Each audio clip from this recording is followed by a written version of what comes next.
Good afternoon guys, welcome back to the channel. अभी मैं हूँ तुंगभद्रा नदी से एक छोटा सा कैनल निकलता है, उस कैनल के पास ही हूँ।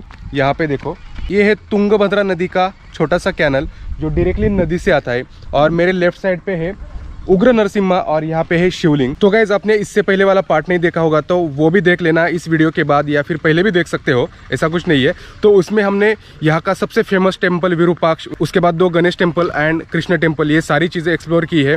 तो ये वीडियो शुरू करने से पहले थोड़ा सा पानी पीता हूँ। दोपहर हो गई और बहुत ज़्यादा धूप लग रही है। और ये साइड पर देखो, मेरे बहुत सारे कोकोनट ट्रीज़ है, बनाना ट्रीज़ है। कैप भी पहन लेता हूँ, बहुत ज़्यादा धूप आ रही है, डायरेक्टली ऊपर से सन बरस रहा है सिर पे। ये उग्र नरसिम्हा हम्पी का सबसे बड़ा स्ट्रक्चर है जो कि 22 फीट है और एक ही पत्थर से इसे तराशा गया है। और आप देख सकते हो यहाँ पे लेफ्ट साइड पे एक लक्ष्मी की मूर्ति भी थी, आप हाथ देख सकते हो वहाँ पे, बस अभी हाथ ही बचा है, बाकी पूरी लक्ष्मी की मूर्ति तोड़ दी गई है। तो इससे पहले इसका नाम उग्र लक्ष्मी नरसिम्हा था और लक्ष्मी की मूर्ति वैनिश होने के बाद बस इसको उग्र नरसिम्हा ही बोला जाता है। Ugra Narasimha idol is build by Brahmin in 1528 at the time of Krishna Devaraya. इस मूर्ति के बहुत सारे पार्ट्स अभी डैमेज हो चुके हैं। पहले यहाँ पे एक टेम्पल हुआ करता था, but now there is only a open place. Ugra Narasimha के पीछे बहुत बड़ा सांप है, वो सांप भी सेम ही पत्थर में तराशा गया है। नरसिम्हा के इस साइड पे है Badavi Linga. Badavi Linga is made up of black stone, जो हम्पी का सबसे बड़ा शिवलिंग है। And there is no roof on this temple. Ugra Narasimha के बाद अभी मैं पहुंचा हूँ अंडरग्राउंड शिव टेम्पल के पास, जो कि मेरे पीछे है। हम्पी की आबादी 15वीं शताब्दी में 5 लाख से भी ज़्यादा थी। तालीकोटा की युद्ध के बाद इसकी आबादी रातों रात बहुत घट गई थी। तो तालीकोटा युद्ध जो था, उसके बाद विजयनगर को बहुत बुरी तरह से लूटा गया, जलाया गया। ये युद्ध दक्खन सल्तनत, जो कि आदिल शाह, निजाम शाह, उनके अगेंस्ट विजयनगर, ऐसा युद्ध हुआ था तालीकोटा में। अंडरग्राउंड टेम्पल, जिसे पातालेश्वर मंदिर भी कहा जाता है, इसे ग्राउंड लेवल से नीचे बनाया गया है और नीचे जाने के लिए पत्थरों में स्टेप्स है।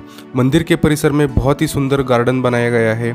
मंदिर के अंदर बहुत सारे पिलर्स है, एक ओपन पैलेस, एक गर्भगृह भी है। गर्भगृह के अंदर नंदी और शिवलिंग है। मंदिर के अंदर से एक कैनल बहता है जो इस मंदिर को ठंडा रखता है और इसी कैनल की वजह से इस मंदिर में हमेशा पानी भरा रहता है। मंदिर अंडरग्राउंड है, इसलिए बहुत ही ज़्यादा पानी भरा हुआ है मंदिर में, आप देख सकते हो। यहाँ पे मैं पानी में थोड़ा सा अंदर गया था, बहुत ही ठंडा पानी है। अंदर जो नंदी दिख रहा था ना, उसके नंदी के यहाँ तक पानी था, तो सोचा आप अंदर कितना पानी होगा। अंडरग्राउंड मंदिर से थोड़ा आगे आने के बाद मैं पहुँचा हूँ पान सुपारी बाज़ार में। और यहाँ पे देखो, ये हम्पी का सबसे बड़ा बाज़ार हुआ करता था। यहाँ पे भी बहुत सारे मंदिर है। तो हजाररामा मंदिर जो यहाँ का फेमस है, उस मंदिर में अभी मैं जाने वाला हूँ। हजाररामा मंदिर, यह मंदिर भगवान विष्णु को समर्पित हम्पी में लोकप्रिय मंदिरों में से एक है। इस मंदिर को राजा कृष्ण देवराय ने 15वीं शताब्दी के शुरुआती समय में बनवाया था।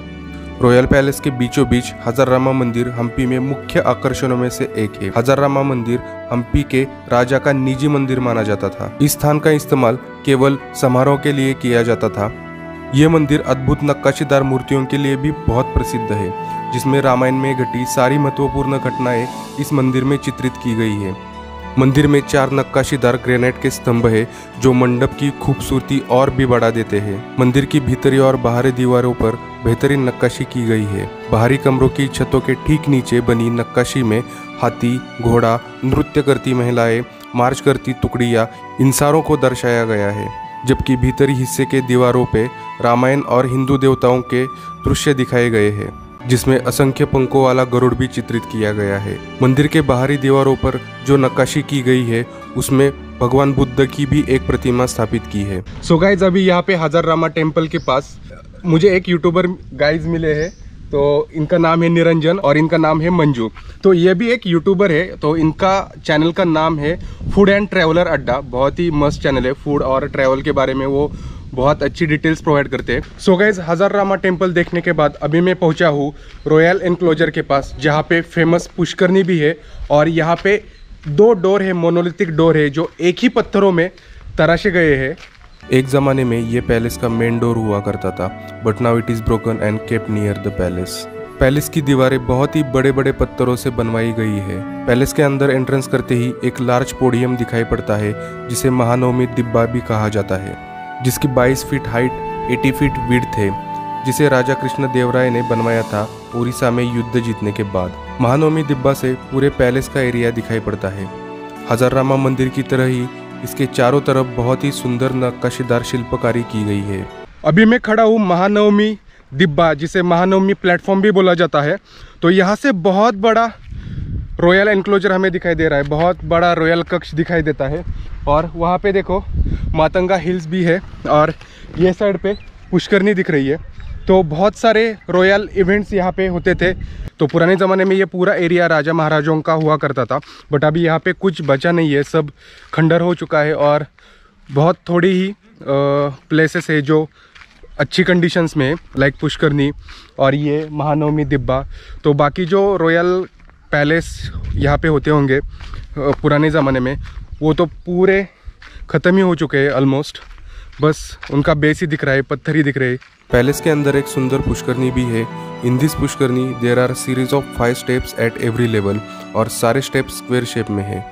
सो रॉयल एनक्लोजर देखने के बाद अभी मैं जा रहा हूँ lotus Mahal and elephant stable देखने के लिए। पैलेस से थोड़ी दूर एक छोटा सा फोर्ट है जिसके अंदर 2 महल है। एक का नाम है चित्रांगिनी महल और दूसरे का नाम लोटस महल या फिर कमल महल भी उसे कहते हैं, जो कि लाइम एंड सैंड से बनाया गया है।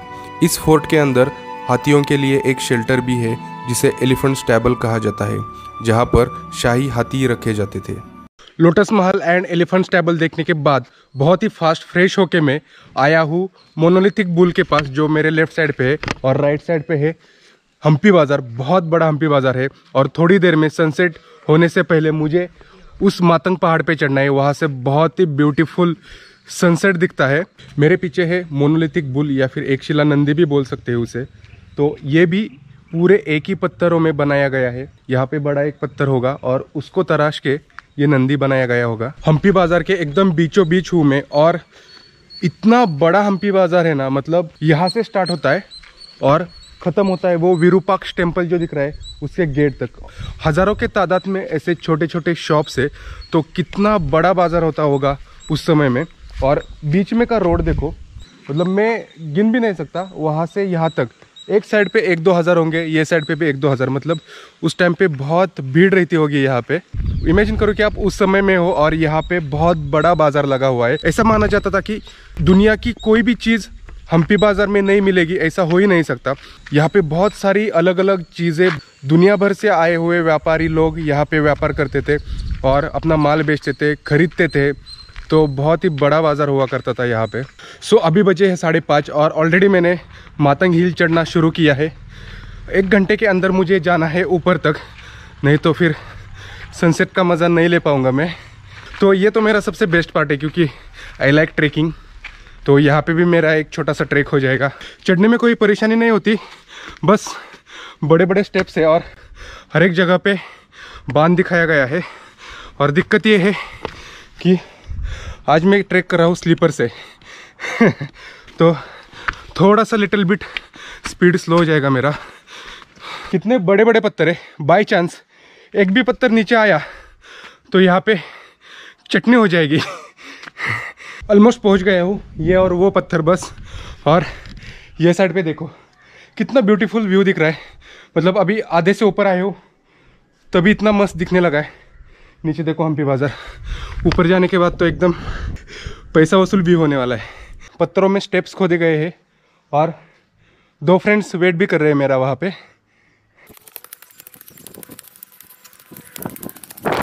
कितना कॉर्नर से रोड है, ऊपर से स्लीपर पहनी है मैंने, अगर फिसल गया तो डायरेक्टली नीचे। और कितना जाना है, हाँ ये साइड से। Thank you. फाइनली पहुंच गया। यहाँ से आया देखो नीचे से।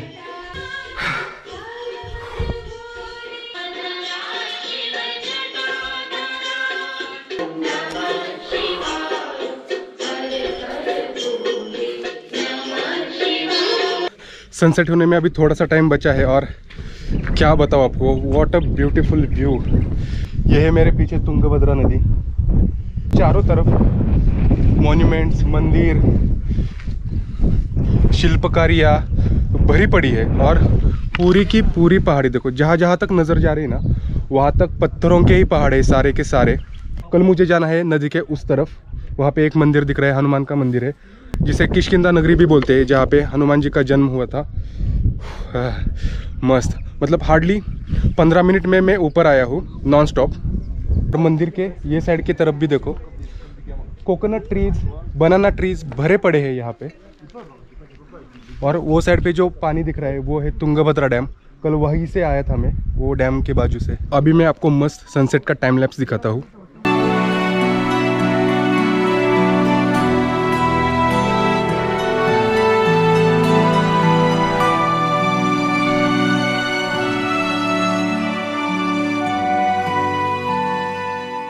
तो सनसेट हो चुका है और मैं नीचे उतरना चालू भी कर चुका हूँ। नेक्स्ट वीडियो में भी बहुत सारी चीज़ें एक्सप्लोर करने वाला हूँ। विट्ठला टेम्पल है, कोरेकल राइड है, स्टोन चैरियट है, तो उसके बाद हनुमान टेम्पल भी जाना है। तो ऐसी बहुत सारी चीज़ें हैं जो आपको नेक्स्ट वीडियो में देखने को मिलेगी। आने वाले सारे वीडियो मिस मत करना हम्पी के। और अभी तक आपने सब्सक्राइब नहीं किया है तो तुरंत अभी के अभी सब्सक्राइब बटन दबा देना, लाइक करना, शेयर करना। और अगर आप हम्पी आ रहे हो तो कुछ क्वेश्चन होंगे तो वो भी मुझे पूछ लेना कमेंट्स में। सनसेट के बाकी सारे मॉन्यूमेंट्स के ब्यूटीफुल सुंदर पिक्चर्स में इंस्टाग्राम पे डालने वाला हूँ, तो go there and check it and follow me also. तो मिलते हैं नेक्स्ट डे पे, तब तक के लिए टाटा bye bye, good night, take care.